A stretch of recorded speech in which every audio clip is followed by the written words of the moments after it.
Narito naman ang mainit na balita mula sa mundo ng politika. Ang Pangulo ng Pilipinas, President Kuting ng Norte Jr. ay naaresto matapos mapatunayang may kaugnayan ito sa iligal na transaksyon ng pulburon sa Malacanang. Ayon sa mga otoridad, nakumpirma ang isang malaking operasyon na naglalaman ng ebidensya ng pagtutulak ng pulburon sa loob mismo ng Presidential Palace. Base sa ulat mula sa mga ahensya ng gobyerno, isang undercover operation ang isinagawa ng nagresulta sa pagkakabasag ng isang drug syndicate na matagal nang nag-ooperate sa Malacanang. Ayon sa mga source, nagkaroon ng mga surveillance operation at mga pagsubok sa nagpatunay na may mga miyembro ng administrasyon na sangkot sa iligal na kalakalan. Dito pumasok ang Pangulo na naging target ng mga operatiba. Sa kabila ng matinding pagtutol at pangangalaga sa imahe ng Pangulo, natuklasan ng mga otoridad na may mga transaksyon ng iligal na droga na dumaan sa mga piling tauhan ng Malacanang. Sa isang press conference, inihayag ni Kuting na siya'y nakahanda sa anumang investigasyon, ngunit iginiit niyang hindi niya alam ang nangyaring insidente. Ngunit sa mga susunod na araw, nakumpirma ang mga testigo at dokumentong magpapatunay sa kanyang koneksyon sa operasyon. Sa kasalukuyan, patuloy ang mga investigasyon at ang mga kasamahan ni PBBM na pinaghihinalaan ng pagkakasangkot na nasabing iligal na negosyo ay inaresto rin. Ang mga ulat na ito ay nagdulot ng kalituhan at pagkakabahala sa buong bansa kung saan marami ang nagtataka kung paano nakalusot ang ganitong uri ng operasyon sa pinakamataas na tanggapan ng gobyerno.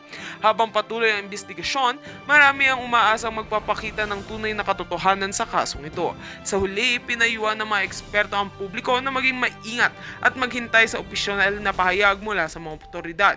Ang kaso ng pagtutulak ng iligal na droga ay isang seryosong isyu at kailangang mas susing imbestigahan upang mapanatili ang integridad ng gobyerno at ang tiwala ng mamamayan.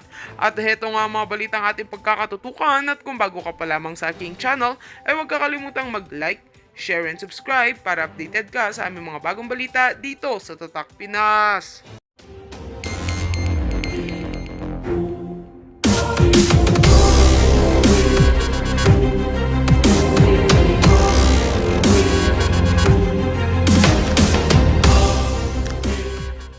Overdose yan.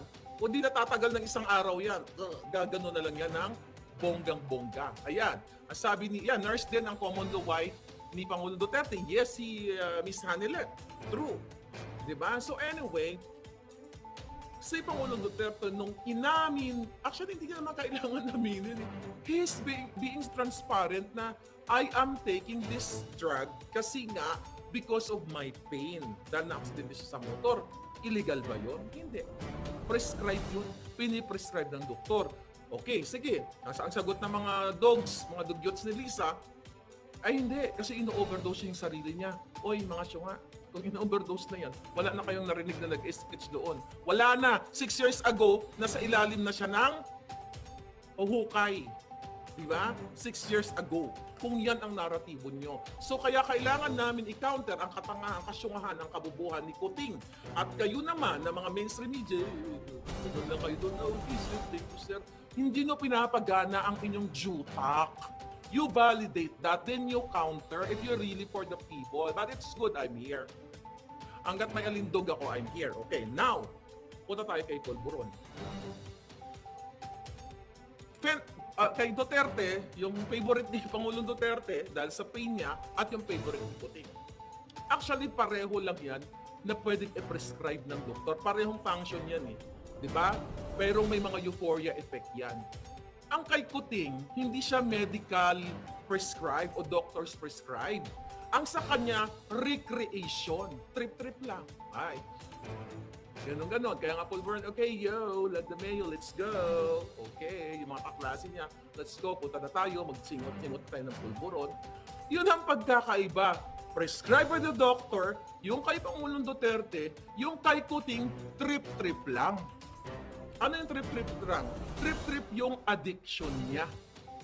At alam yan ng kapatid niya, alam yan ng mga kamag-anak niya. Tama si Pangulong Duterte, alam yan ng mga military, ng mga PSG sa likod niya. Kaya kayo mga PSG na mga matitino, kung matino kayo, speak up.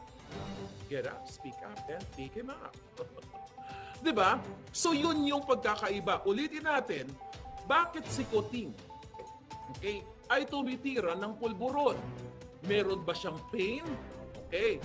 Ano to eh, yung tinitira ni Duterte at tinitira ni Kuting, okay? Meron ba siyang pain? Wala. Trip niya lang kasi Judictus Benedictus siya. Si Duterte, ano ang intensyon ni Duterte? Bakit niya tinitira itong Fenta? Kasi may pain siya. Kailangan niyang gamutin ang sakit na nararamdaman niya physically. Si Kuting, ano ang intention ni Kuting? Gusto niyang feeling euphoria at party with the Coldplay and what? Beatles during his younger years? Okay. Next, pinisrad nga ng doktor, hindi nga, puslit nga. Okay? Ano ang side effects kay Kuting? Ang dami. Okay? So sa kanya, wala pang adverse effect na tinatawag. Well, I may say, life-threatening, yes. Pero it takes time. Kasi nga, hindi naman niya tinitira siguro ng baso-baso. 'Di ba? For what? For recreation lang. Trip lang. So if you compare si Pangulong Duterte at si Kuting, okay? May kadahilanan kung bakit kailangan inumin ni Pangulong Duterte ang Fenta. Dahil mayroon siyang nararamdaman at that Fenta is intended to cure the pain.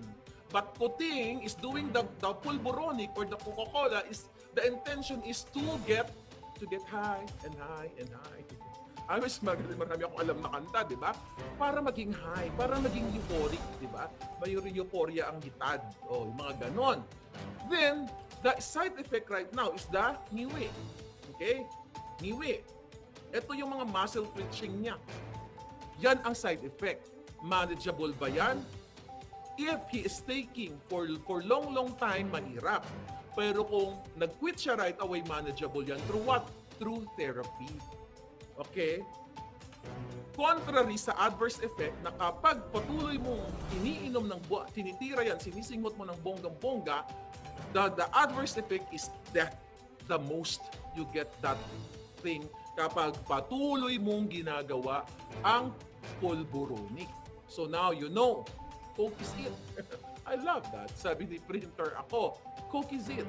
Okay? So ngiwi, tapos nguya, tapos luwa ang mata. Nanlilisik yung iba, di ba?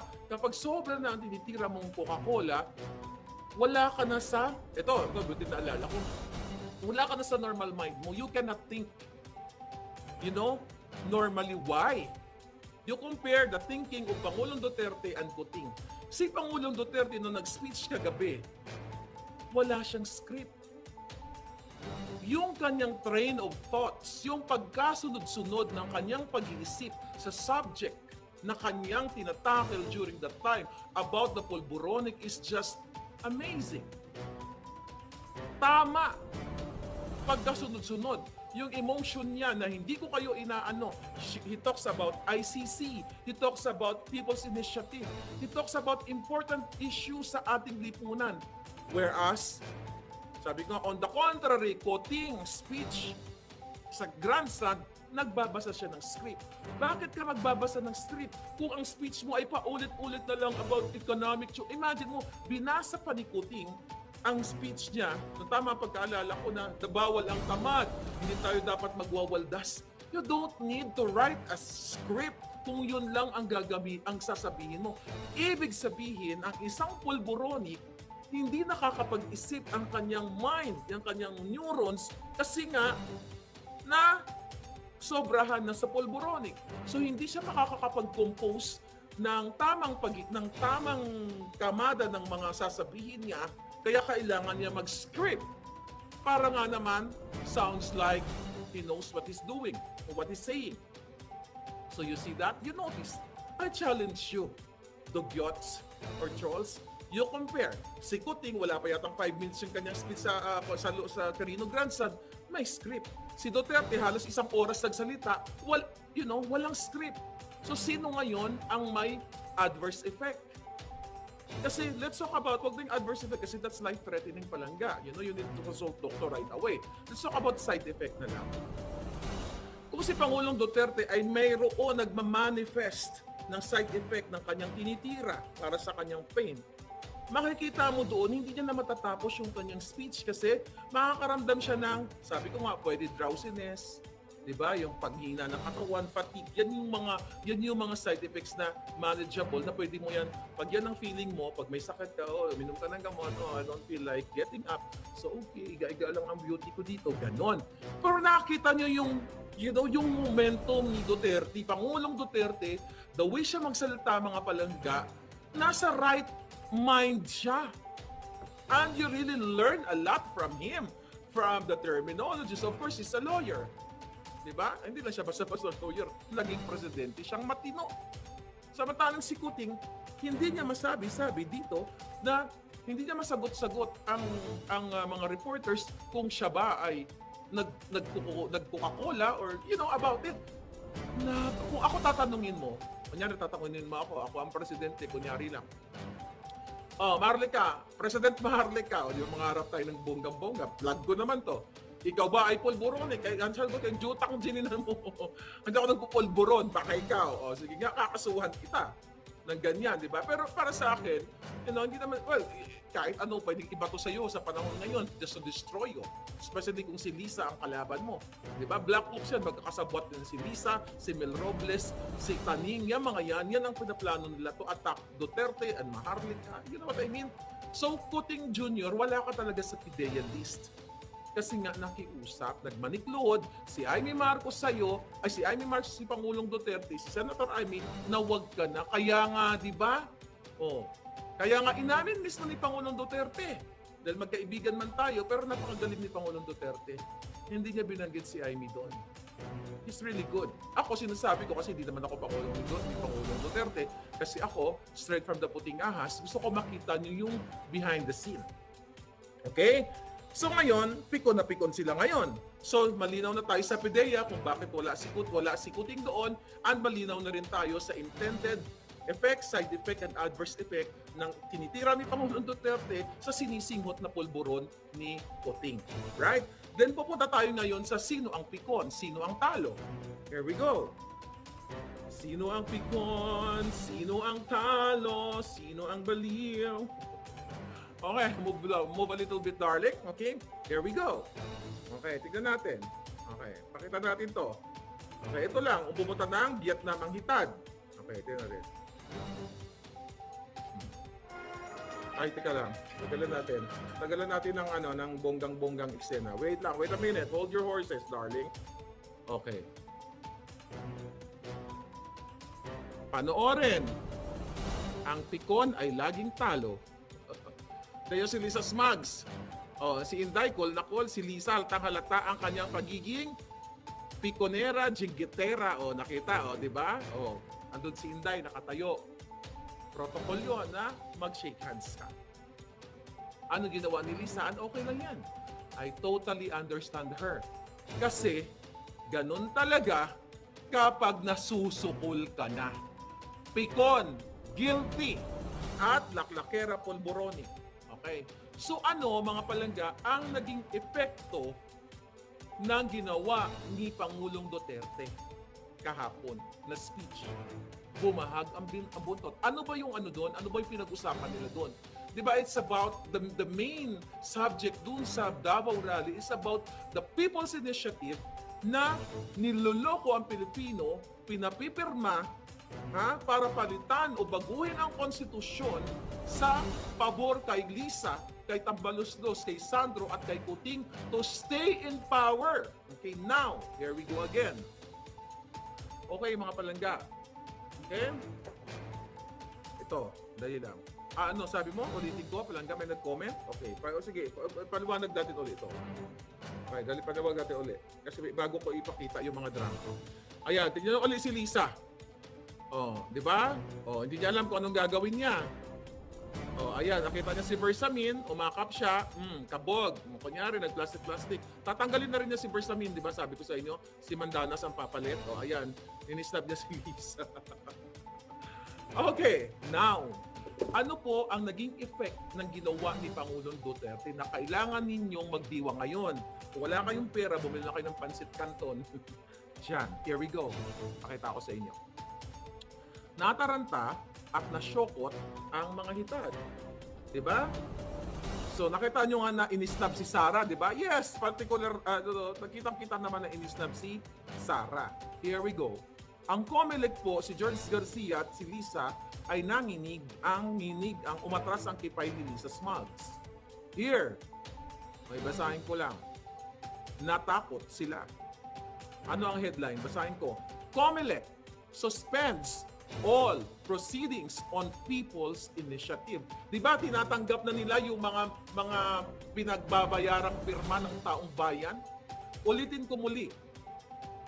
Ang goal nila, Attorney Vic, Attorney Glenn Chong, Spokes Harry, Attorney Harry Roque, yung iba pang mga speakers doon, mga palangga, mga family Duterte, is about the people's initiative na hindi naman people's initiative, kundi initiative ni Lisa, ni Kuting, ni Tambaluslos, ng mga demonyo para linlangin ang Pilipino na papirmahin ng hindi nila nalalaman, hindi na ipaliwanag sa kanila yung kanilang pinirmahan na para pala baguhin ang konstitusyon para hindi about economic, what do you call it? Revision, di ba? I-revise nila, it's about sa ekonomiya para makapasok ang mga foreign direct investors, mga ganyan chucho, ngunit para manatili sila sa power. So niloko nila ang taong bayan at ginagamit ang pondo ng gobyerno sa pamamagitan ng paglilinlang, ng pagbibigay ng ayuda. Kasi sa Crino Grandstand, nagbigay ng mga ayuda doon, pinapunta yung mga kawawa, mga kababayan natin. And it's good, nagkaroon sila ng bigas. Pero yun ay way ng, sabi ko nga, form ng panlilinlang at sabi tawag din ni Pangulong Duterte at bribery. At mismo si Senador Amy Marcos, sinabi niya na ang kanyang pinsan na si Romualdez ay binayaran ang mga kongresista ng 20 milyones, 20 million each just to push o linlangin ang mga taga-LGU, mga barangay, mga kasabwat nila doon sa kanya-kanilang distrito para papirmahin ang mga tao na nagugutom at gamitin as bribe. Okay? Yung pera din naman ng taong bayan. Tama si Pangulong Duterte. So yun yung goal doon. So dahil umurong ang kipay ni Lisa Smugs, sabi ko sa inyo right away. Here's the headline. Now, babasahin ni Maharlika. COMELEC suspends all proceedings on People's Initiative. Sabi ko nga, kasalukuyan na binibida-bida nila, na ipinupush nila na nakakuha na raw sila ng enough signatures, like 12% signatures total of a national, what do you call it, total ng 12% total of registered voters. Okay? So ngayon, inaano nila yan, di ba? Binibilang-bilang ngayon ni COMELEC. Pero naudlot, umurong ang bayag ni George Garcia at itong si Lisa Smugs at si Kuting. Okay, January 29 from GMA Online. The Commission on Election has suspended all the proceedings related to the People's Initiative seeking to amend the 1987 Constitution. Anong ibig sabihin yan? So pinigil, sinuspinde ng COMELEC ang mga kaletsihang proceedings, pagbibilang, pagtatanggap ng mga pinirmahan nyong pinagluloko kayo kung kayo ay nasa Luneta kahapon. So abruptly suspended. Boom! Okay? So effective si Pangulong Duterte kagabi. And this is para sa ating trophy ito, mga hitad. Okay, next. Ano sabi ng balita dito? At the news conference Monday, COMELEC Chairperson George Garcia announced that the COMELEC and Bank unanimously voted for the suspension of COMELEC Resolution number 10650 that covers the guidelines for the People's Initiative. So nagkonference sila, nagmeeting-meeting ang mga jutang GNMS at napagdedesisyonan nila unanimously para suspendihin itong kasalukuyang resolusyon that covers the guideline for the People's Initiative na dapat bilangin, tignan kung tama ba mga nakasignature doon. Okay, ano ang sabi pa? Nabalit ng COMELEC, the indefinite, hindi natin malaman kung patuloy na ibabalik nila or hindi na ba. Okay? The indefinite suspension includes, ito na, the acceptance of signature sheets by the local COMELECman. Hindi lang ko talaga, masyadong matigas tayo. Nahirap tagang Bisaya. Oy! Pero masarap na matigas ang dila. Ano dong? Okay. The indefinite suspension includes the acceptance of signature sheets by the local COMELEC offices pending the review and revision of the said guidelines. So, ibig sabihin, sinuspindin na yung pagtanggap sa mga local COMELEC offices ng mga signature na pinasimunuan ni Lisa, ni Sandro, ni Martin na binayaran ang mga kongresista ng 20 million para linlangin ang taong bayan. And this is the power of our voices. Our voice. Pinagsama-samang boses ni Maharlika, ng Pangulong Duterte, okay, ni Miss Here, Me Click, sino yan, si Palangga, okay? Laban ang mga maisog, sabi ni Anil sa ating mga Anilet, natawanan si Inday Anilet. Oy, okay, so ngayon, okay, ano sabi ni George Garcia? We honestly believe, sabi niya, based sa aming initial assessment, kailangan naming i-review, i-enhance, dagdagan yung aming existing IRR o Implementing Rules and Regulation, o tama, concerning the People's Initiative dahil sa ating palagay, may mga bagay doon na kulang at wala doon sa ating guidelines. Eh yun naman pala. Kailangan pang ilabas ni, ikumpirmahin ni Pangulong Duterte ang bangag na presidente, di ba? Bangag ng bonggang-bongga. Kailangan pang ano doon, tumayo si Pangulong Duterte ng almost 1 oras, okay, na sabihin na si Kuting ay isang bangag at isang judictus benedictus bago nyo solusyonan o bago nyo gawin ang tama dahil alam mo Garcia, George Garcia, dyan sa COMELEC na ikaw ay tau-tauhan ni Lisa at dahil tau-tauhan ka ni Lisa, ni Tambalosas, ni Kuting, kahit alam ninyo beforehand, itong mga ginagawa ninyo na labag sa batas at sa guidelines ng mga nabanggit na mga batas o IRR dito sa COMELEC, mga palangga, itinuloy nyo pa rin kasi walang pang matapang na maglakas ng loob katulad ni Pangulong Duterte na magsalita at bulyawan kayo mga jutang ginemes kayo. So this is what, mga palangga, accomplishment natin to. Winner na tayo dito, mga hital. BBM resign now, sabi ni Ana CH. Sabi niya dito, yun na lang pala, translation na lang pala. Ito pa pala. Ano pa sinasabi dito? Kailangan ito para maiwasan ang problema, kaguluhan at hindi pagkakaunawaan doon sa mga interpretasyon ng probisyon. Kung matinutong mga ito, bago nila tinanggap, well, in the first place, the intention of this People's Initiative is in bad faith. Linlangin, i-bribe, kawawain ang Pilipino sa kanilang personal na interes sa agenda ni Lisa na manatili sa pwesto yung jutang gininang butod na yan. Okay? Butod, mudlo. Putot! di ba? Pero nang gawin ng hitad na yan, wala nang ikagaganda yan. Alright! Sabi dito, Garcia reiterated 6... okay. Okay.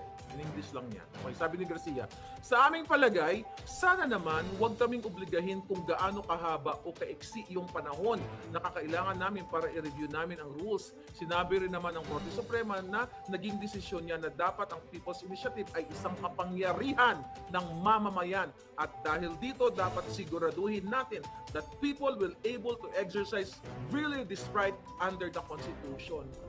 Garcia, alam mo sa sarili mo na ito ang dapat gawin. Pero dahil asong julol ka ni Lisa, okay, kasabwat ka sa lahat ng mga kaletsyan dyan sa Smartmatic, itinuloy nyo pa rin. Kung walang Maharlika, walang Kochi TV News, walang Kaiki Powers, ipagpapatuloy nyo ang mga kabangagan nyo. Kaya this is the power. That's why I'm telling you, mga palangga. Kung meron man silang perang ninakaw sa bayan at they feel that they are powerful in Malacanang and they have power, political power, we the people have a social power. So we have to unleash our power and put them in the Kumunoy. Hindi? So, di ba? So yun. Okay, ano pa sinasabi dito ni Hitan? So, yeah, yun lang. So ngayon, mga palangga, natakal ko na si Pidea, si Kuting statement, then pikon si Lisa, and now naantala na ang People's Initiative na kanilang panglilinlang sa atin. Diba? Walang forever, sabi ni Kat Serrano. So now, Inday Sara, Okay, si Inday Sara ay nagbigay ng statement. Okay, magaling din to.